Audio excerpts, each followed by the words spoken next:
te. Ay, hello, te. Yes, te. Te, Bakit? sorry ha, kakapalan ko lang yung mukha ko. Uy, bakit ano yan? Te, pwede ba kitang pautangin? Ay, lote, sorry. Tatanggihan muna talaga kita ngayon kasi sobrang blessed din ang buhay ko ngayon eh. Hindi, te, sorry. Alam ko naman na pareho lang tayo na pinagdadaanan. Kaka-check ko lang din sa bank account ko. Akala ko talaga cellphone number yung nakita ko, pero savings ko Oh pala. no, oh no. 11 digits kasi. Ako nga din, parang hindi ko na maalala kung kailan ako last naging gipit. Ako din. Pero one of these days, te. Yes, te, one of these days, malalampasan ko Yes, natin correct. to. Sige, te, salamat ha. Bye-bye. Okay, bye. Sana all. Tingnan mo tong caption niya, te, oh. You and me against the world. Huh? Agad-agad? Buong mundo talaga yung kalaban nila. Hindi nga siya kilala ng nanay ko. Hindi ko nga siya kilala. Kailan ba Sino namin sa yan? love team niya? Feeling. O, tinan mo tong caption niya. Spent his time with me this Valentine's Day. Sure. Tapos ang liit ng flowers na binigay. Spent his time with you, oo, pero spent his money? Not sure. Parang tinipid yung flowers. Pantinipid nga yung flowers. O, ito, tinan mo yung caption niya, oh. You're my everything. Tapos walang apostrophe E yung your. Taray, jowa, meron, tutor, wala. Correct. O, ito, tinan mo sinabi niya. Loving you feels easy. Char, ito din naman sinabi niyo last year, tapos ibang babae yung kasama niyo. Paulit-ulit na lang yung caption. Sa itsura niya naman, mukhang mas madalas pa siya magpalit ng girlfriend kaysa bedsheet. Medyo maasim siya. Mukha nga siyang maasim. True. Ito rin naman, mukhang may sakit sa utak. O, nag-couple post, tapos yung pinili music multo. Ay, oo nga. May educational crisis na talaga yung Correct. Pilipinas. Present sa araw ng mga puso, tapos absent sa araw ng mga utak. Pwede ba yun?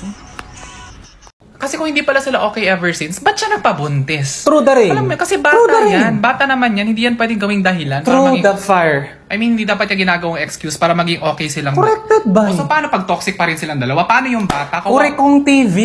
Friend, ang dami mong pauso. Pwede patapusin mo muna ako. Kung sang-ayon ka sa sinasabi ko, just say agree. Agriana Grande.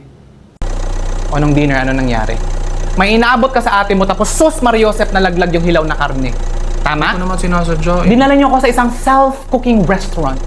Di ba? Ganun kasi talaga ma, pag samgyupsal. O kaya nga, sana iniwan ko yung pagiging kusinera sa bahay. Pagkalaglag ng karne, nandun yung manager, nandun yung waiter, imbis na malumipat na lang tayo ng fast food restaurant para mas mabilis. O ano naging reaction? Ganun talaga dito, ikaw mag-iyaw na sarili mong karne. Tak naman.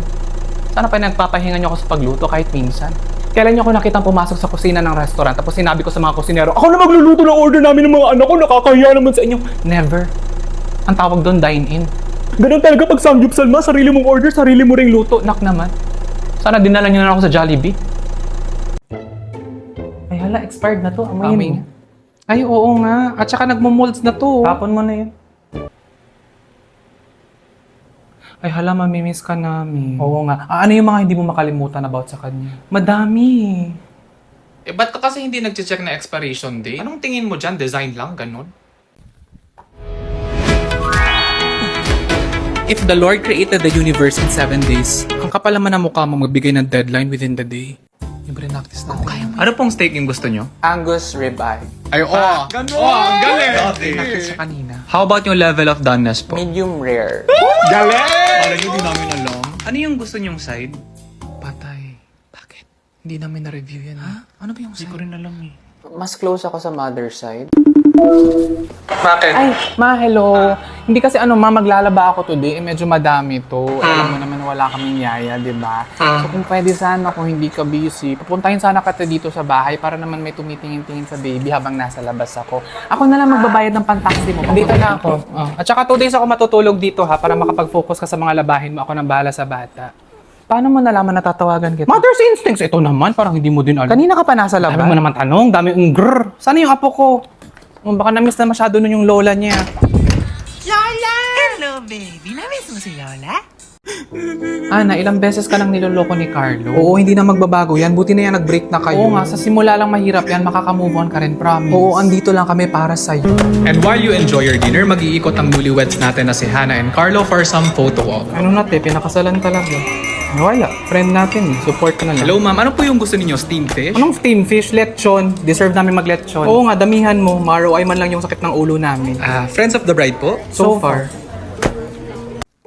Girls, bakit kaya ganun? I mean, look at us. Ang gaganda natin. Tapos sobrang successful pa, sobrang talino. Pero bakit ganun? Lagi na lang tayong malas pagdating sa love.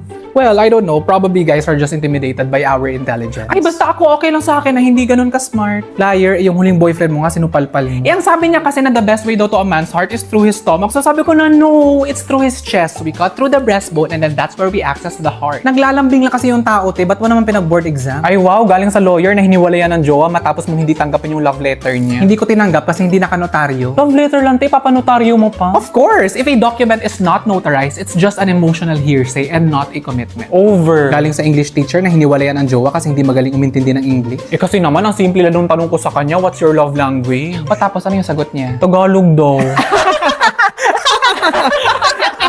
Hindi niya nag-gets yung tanong. Ay wow, tawang-tawa yung dentist ang hiniwalayan din ng jowa matapos mo siya bigyan ng toothpaste ng mansari ninyo. Eh wala naman kasi talaga akong mini-min nun. Importante lang kasi talaga sa akin na ma-prevent ang 8 top oral care concerns. Kaya niregaluhan ko siya ng Colgate Total. With Colgate Total kasi, it helps provide active prevention against 8 top oral concerns even before they start. It helps fight bacteria effectively. Actually, Colgate Total na rin yung gamit namin ever since niregaluhan mo kami nito. Mahilig ka talaga magregalo, no? Yes, second love language ko kasi talaga ang magregalo. Ano yung first? Bisaya, day, okay ra? Char lang. Sorry po, char lang. Sorry, nakakatawa. Char lang. Hala, malapit na pala mapuno yung memory ng cellphone ko. Kailangan ko na mag-delete ng apps. Anong app kaya i-delete ko? Siguro ito na lang. Teka lang, ba't ka nakatingin sa akin? Ba't mo i-delete yung mga photos mo? Eh, ang dami-dami mong memories dito. Mga travel photos mo, mga screenshots ng chismis. At saka ang dami-dami mo nang naiipon na memes sa internet. Kaya mo i-delete lahat ng memes mo? O ano? Si Spotify na lang yung i-delete mo? Ba't naman ako nananahimik ako dito? Hoy, baka nakakalimutan mo na pag masaya ka sa akin ka lumalapit.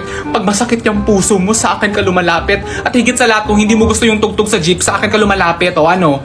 Ako lang yung tumutulong sa'yo pag pangit yung tugtog sa jeep Sige, itong messenger na lang. Total, hindi naman ako pala chat. Oo, hindi ka pala chat, pero chismosa ka, diba? O, ayaw mong malaman kung sino yung latest na sinisiraan sa group chats? O, baka mahuli ka sa chismis, ba't naman ako si YouTube na lang? Hoy, baka nakakalimutan mo na tuwing alas 2 ng umaga sa akin yung bagsak mo pag hindi ka makatulog.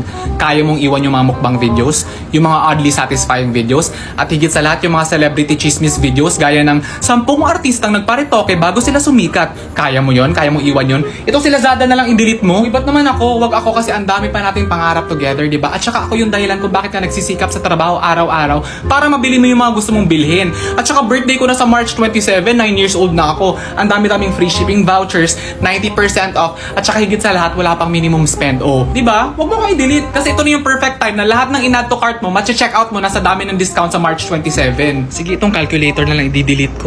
Gifted child, matalino ka, kaya mo mag-compute na walang calculator? Subukan mo! Sige, delete mo ako. Oo nga pala, mahina ako sa math, oo. Itong Snapseed na lang, ito na lang. Ako talaga? Ready ka na malaman ng buong internet kung ano yung totoong itsura mo, ha? Baka nakakalimutan mo na sa aming lahat dito, ako lang yung tumutulong sa'yo pag hindi gumagana yung skincare mo. Ano? Delete mo ako. Sige. Uy guys, wag naman tayo mag-away. Pagsubok lang to. At saka wala namang hindi nadadaan sa magandang usapan. Kaya natin to. What if siya yung i-delete mo? Hindi mo naman siya ginagamit, diba?